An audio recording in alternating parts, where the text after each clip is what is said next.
Керекті ілмек санын қосып алдым. Енді менде барлығы 84 ілмек. Келесі кезекте ою тоқып бастаймыз, және ең бірінші мен сіздерге бір маңызды ақпарат айтып кетейін. Ою бізде 28 ілмектен тұрады. Енді және 12 қатардан. Бірақ қазір біз тек ілмек санына қарайық. 28 ілмектен тұрады. Яғни мен 3 рапорт тоқимын өзімнің ілмек санына қарай. Осы көріністі 3 рет қайталаймын. Демек, қазір бірінші қатарда осы ең астындағы осы бірінші қатардан бастап тоқимыз. Астындағы белгілерден. Және қазір бірінші қатар деп қатар санын экранға жазып отырамын. Сол кезде бірінші қатар деп мен тек осы 28 ілмектің тоқылу әдісін ғана көрсетемін. Ары қарай сол бір қатарда осы бастан басталып 28 ілмекке дейін қайтадан қайталанады. Демек, 3 рет осы мен көрсеткен бір әдісті қайталаймын. Видеода мен айналдыра әрдайым бір осы тоқылу әдісін қайталап көрсете бермеймін, яғни бірінші қатарды. Тек осы 28 ілмекпен тоқтаймын да қайталаймыз деймін. Сол кезде сіздер бірінші қатарды осы көрсеткен бойынша тоқып аласыздар. Алдын ала айтып жатырмын, себебі қазір тоқу барысында оны айтып қосымша ұзартпай және түсініксіз болып қалмасын. Себебі мен тоқыған тұстан бастап сіздер видеоны басына қойып, қайтадан сол бойынша қайталап тоқып алғанға ыңғайлы болады. Қазір тоқу барысында тағы да түсінікті болады. Енді мен сіздерге қазір оюдың схемасын түсіндіріп кетейін. Жаккардпен жаңадан тоқып үйреніп жатсаңыздар. Міне мен қатар санын жазып қойдым. Барлығы бізде 12 қатар және 28 ілмек. Біз қазір осы тұстан бастап тоқимыз. Әрдайым қатарды айналдыра тоққан кезде осы оң жақ бөлігінен басталып бізде қатар саны басталады.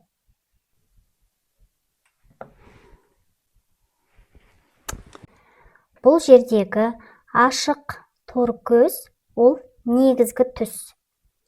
Ал X белгісімен белгіленген ілмектер ол ою түсімен тоқылады. Сол жағынан мұқият боласыздар. Схеманы бірінші сіздерге ыңғайлы болу үшін бірінші қатар деп 2 ілмек негізгі түспен, 4 ілмек ою түсімен, 3 ілмек негізгі түспен, 3 ілмек ою түсімен деп өздеріңіз схеманың астына жазып қойсаңыздар болады. Ары қарай тоқуға ыңғайлы болу үшін. Жалпы оны сіздер өздеріңізге тоқуға ыңғайлы болу үшін, шатасып кетпес үшін жазып қойсаңыздар болады. Мен тек сабақтың бір бұрышында ғана қатар саны жазылады. Мен әрбір қатардың тоқылу ілмек санын жазып отпаймын. Оның барлығы мен үшін үлкен уақыт. Жалпы схеманы түсіну қиын емес. Бір түсініп алсаңыздар, одан кейін кез келген схемамен өздеріңіз тоқи бересіздер. Ал ендігі ою тоқуды бастаймыз. Бірінші қатар 2 ілмек негізгі түспен тоқылады. 1 және 2. Енді ою тоқылатын түсті аламыз. Енді осы жіпті қараңыздар, ұшын оң жақ бетінде қалдырамыз, белгілі бір ұзындықта. Ал орнынан келіп тұрған ұшын сол қолдың екінші саусағына ілеміз. Және осы ою түсімен 4 ілмекті оң тоқимыз. 1, 2, 3, 4.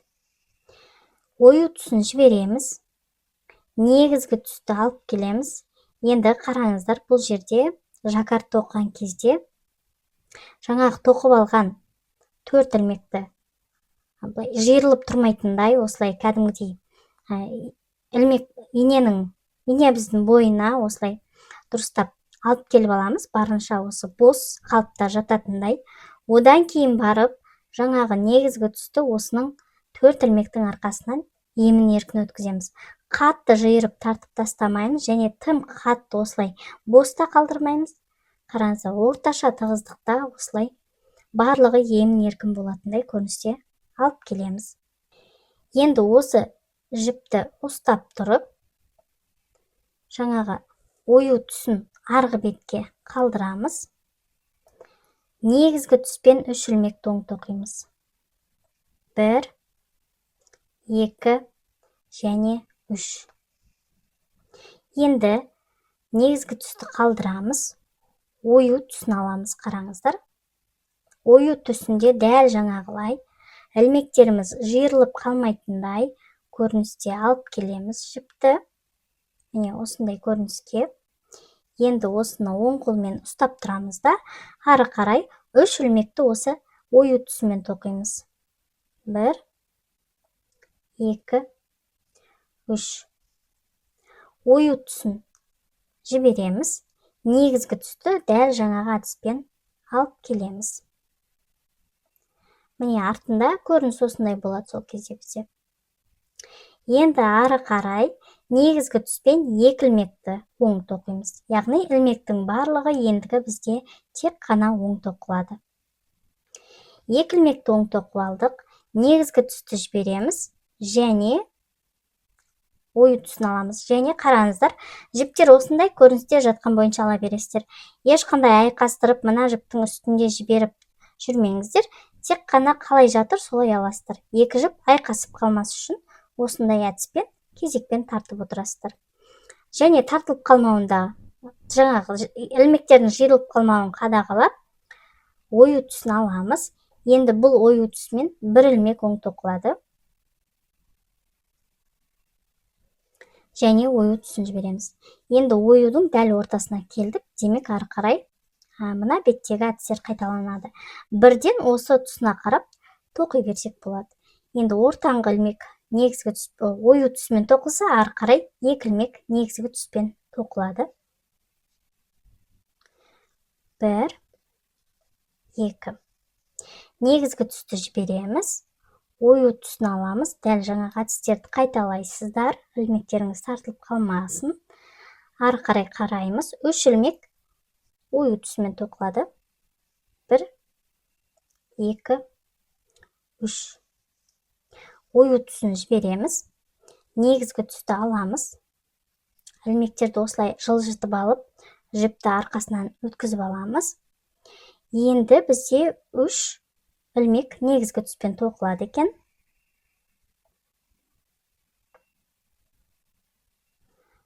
1, 2, 3. Негізгі түсті қалдырамыз. Ою түсін аламыз. Негізгі түсті қалдырып, ою түсін аламыз. Ою түсімен келесі 4 ілмекті оң тоқып аламыз. 1, 2, 3 және 4. Ілмектерімізді түзетеміз. Енді негізгі түсті аламыз. Осы негізгі түспен соңғы 1 ілмекті оң тоқып аламыз.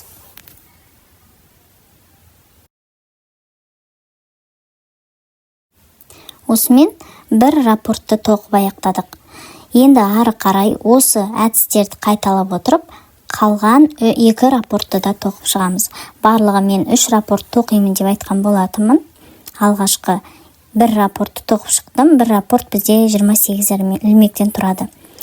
Енді ары қарай мен тағы да 28 ілмектен осы әдістерді қайталап тоқимын. Сіздер де дәл солай жасайсыздар. Алғашқы рапорт тоқып алғаннан кейін ары қарай қалған осы ілмектерді осы бірінші әдіс бойынша тоқып шығасыздар. Және сіздерге бір ақпарат беріп кетейін. Мен сіздерге осы ыңғайлы болу үшін 28 ілмек сайын белгі қойып алыңыздар. Яғни біз 3-ке бөліп алдық. 1, 2, 3. 3 рапорттан тұрады дедік. Сол кезде сіздерге ары қарай тоқуға жеңіл болады. Бірінші қатарды ешқандай қиындықсыз тоқып алдыңыздар деген ойдамын. Қараңыздар, бірінші қатардан кейін көрініс. Бізде жіптеріміз осылай бос тұрған сияқты көріністе болады. Себебі леска қысқа болған кезде жиырылып тұр ілмектеріміз. Енді ары қарай екінші қатар. Және бұл екінші қатарда да мен дәл жаңағылай 1 рапорттың, яғни осы 1,28 ілмек тоқылғанға дейін көрсетем. Ары қарай сіздерге ақпаратты алып кету оңай болу үшін. Барлық айналдыра тоқу, бірге тоқып отырғанға қарағанда, меніңше осы әдіс бәрімізге ыңғайлы сияқты. Келесі екінші қатар. Бір ілмекті негізгі түспен тоқимыз. Ою түсін аламыз. Мен енді қазір жаңағы бірінші қатарда өстіп жіптерді ілмектердің бойынан өткізіп отыру жолын айтпай қояйын. Оны бірінші қатарда барлығыңыз түсініп алдыңыздар деген ойдамын. Бірден ары қарай өзім тоқып кете беремін. Енді ою түсімен бір ілмекті тоқимыз. Келесі негізгі түсті аламыз. Негізгі түспен 4 ілмекті тоқимыз. Бұл жерде барлық ілмек оң тоқылады. Бір, және қараңыздар, бізде бірінші қатарда ою басталған жібіміздің ұшы осылай тартылып кетіп жатыр. Соны кішкене ары қарай тартып қоямыз. Осы тұста түйін жасап алсақ та болады, немесе кейін жасауға да болады. 4 ілмек дедім. 2, 3, 4. Келесі ою түсін аламыз. Және алған кезде жаңағы айтып кеткен әдістерді ұмытпаңыздар. Ілмектер жиырылып қалмайтындай көріністе аласыздар. Одан кейін ары қарай біз бір ілмекті осы ою түсімен тоқимыз. Келесі негізгі түспен бір ілмек тоқимыз. Және ою түсімен бір ілмек тоқимыз.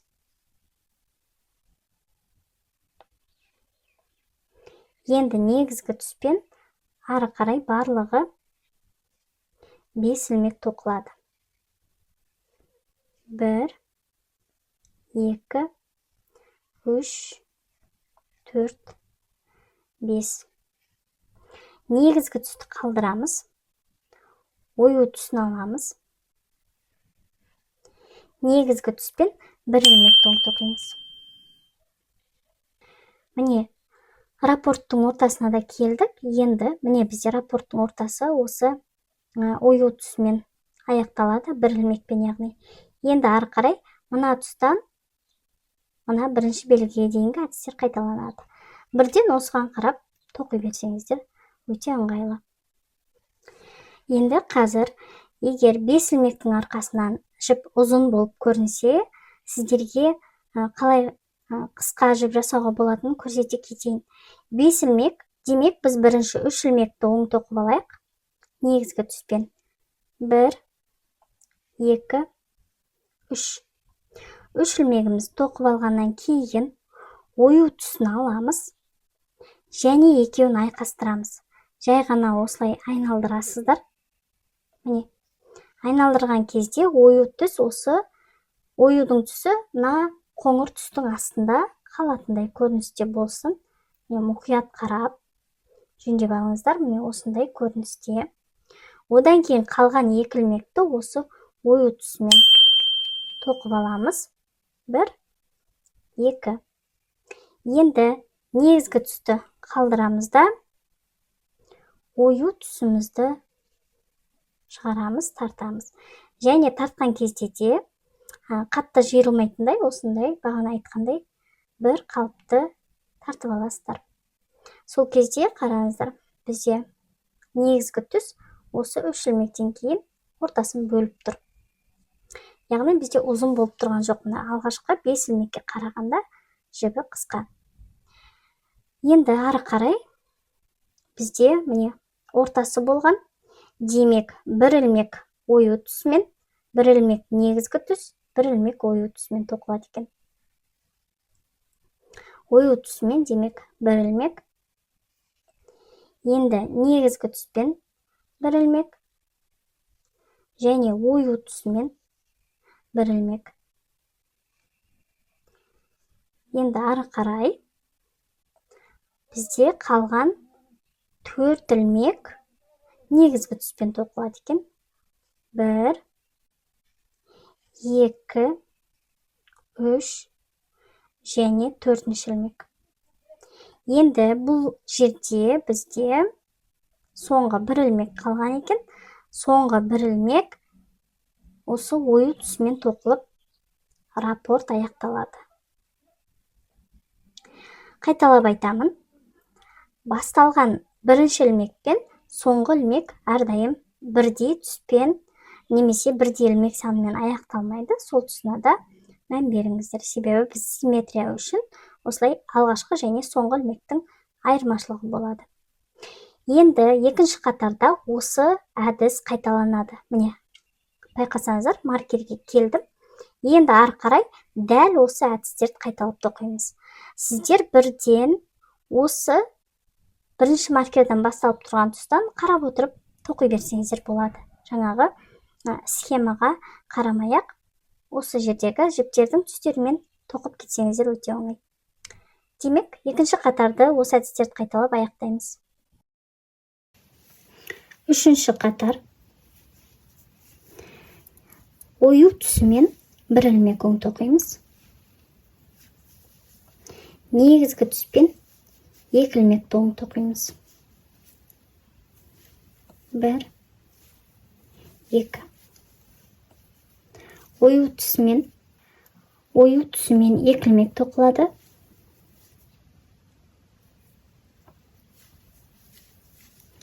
Негізгі түспен екі ілмек тоқимыз.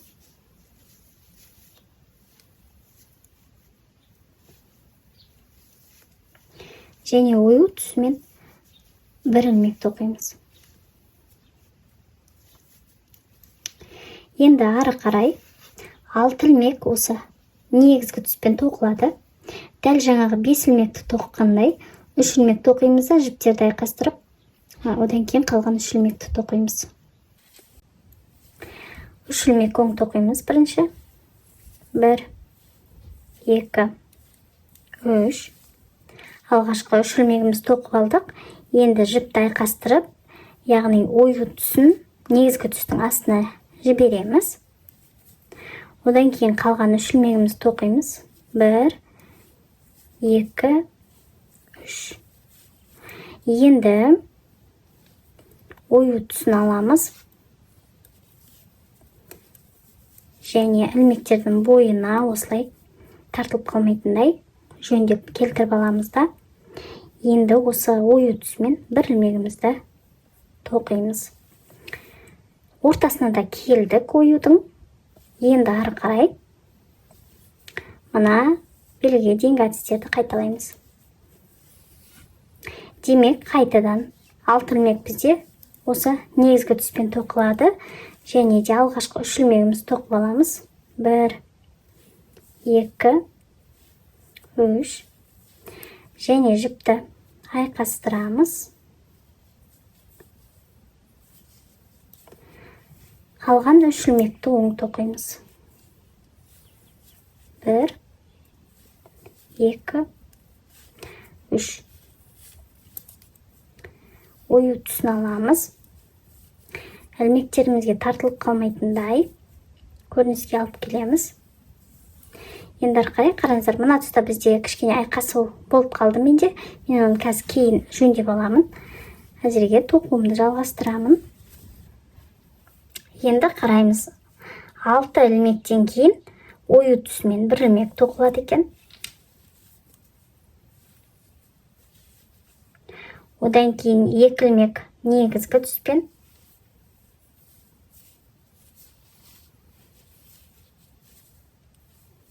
Бір және 2.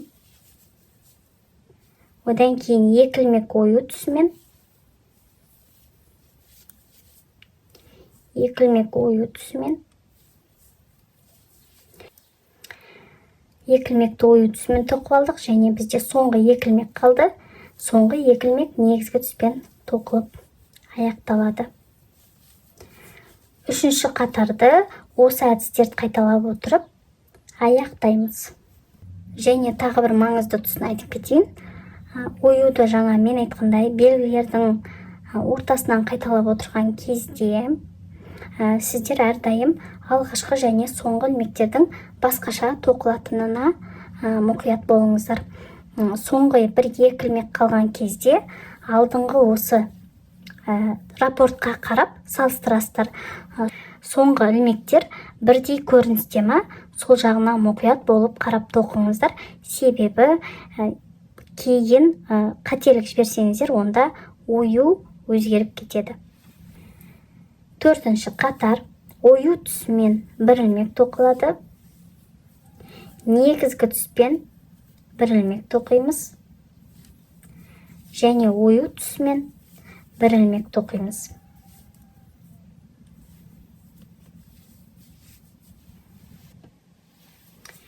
Негізгі түспен 2 ілмек, 1, 2. Ою түсімен бір ілмек тоқимыз. Енді ары қарай негізгі түспен 5 ілмек тоқылады, және 5 ілмектің ортасын бөліп алсақ болады. 1, 2, 3. Жіпті айқастырып, қалған 2 ілмекті тоқимыз. 1, 2. Енді ою түсімен бір ілмек тоқимыз. Ою түсін алған кезде бұл құят, жіптер, ілмектер тартылып қалмайтындай көрініске алып келіп, бір ілмегімізді осы ою түсімен тоқимыз. 2 ілмек негізгі түспен тоқылады.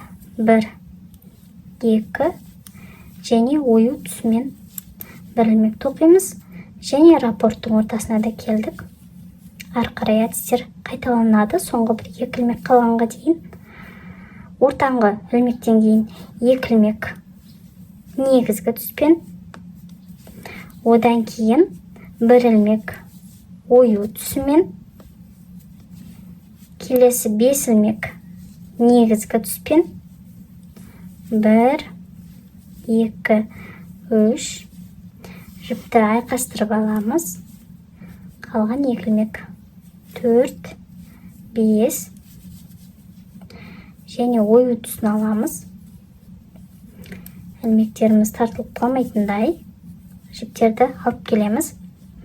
Енді 5 ілмектен кейін бізде бір ілмек. Енді бұл тұста мен қазір жаңағы схемаға қараймын. Әзірге бір ілмекті осы ою түсімен тоқимын. Енді ары қарай менде барлығы 4 ілмек қалған екен. Демек 2 ілмек қоңыр түспен, 1, 2.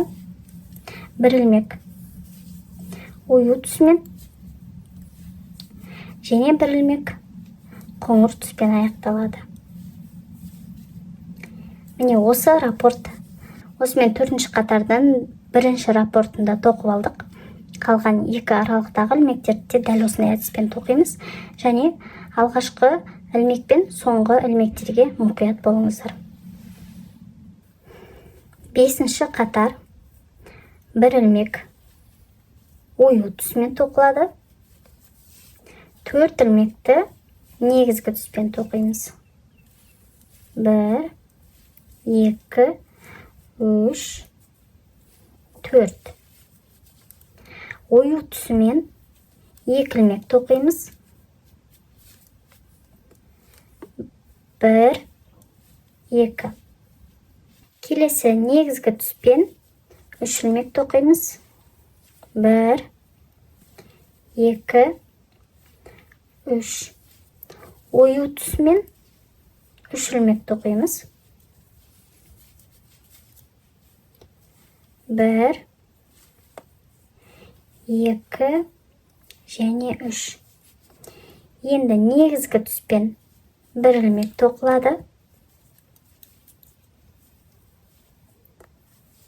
Және ою түсімен ортаңғы ілмекті де тоқимыз. Яғни бір ілмек.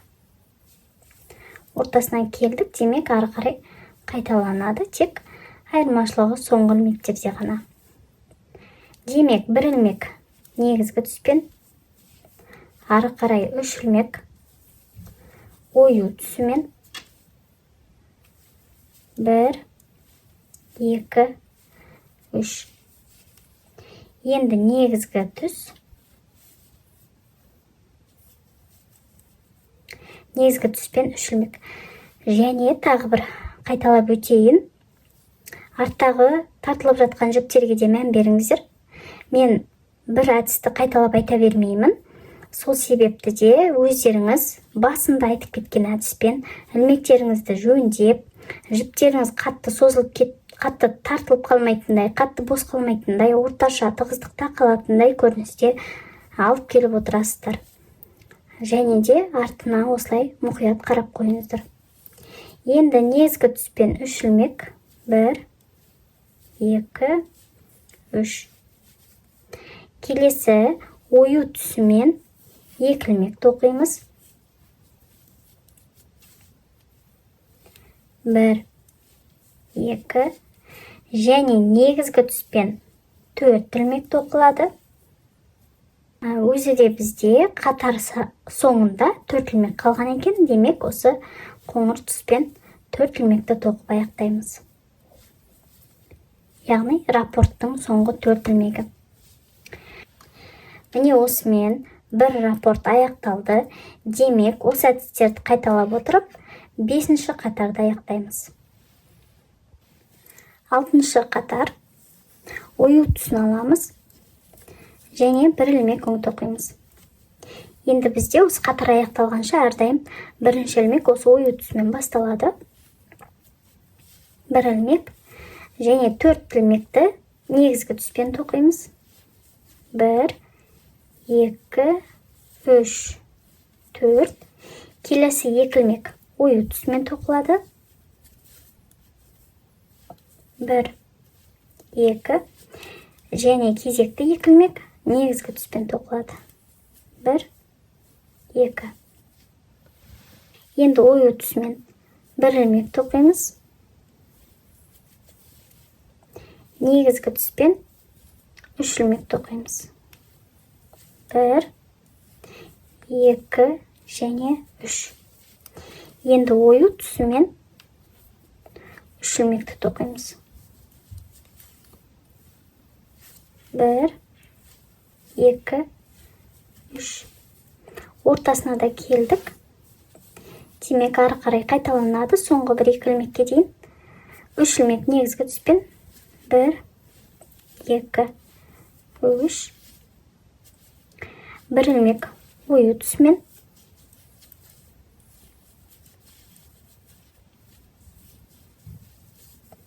Және қараймыз. Негізгі түспен 2 ілмек.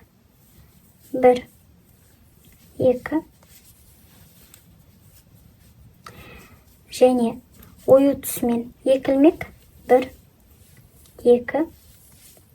Және ары қарай қалған бізде 4 ілмек екен. 4 ілмек осы негізгі түспен тоқылады. 1, 2, 3, 4. 6-шы қатардың 1-ші рапортында аяқтадық. Ары қарай осы әдістерді қолданып, қалған 2 рапортты да тоқып аламыз.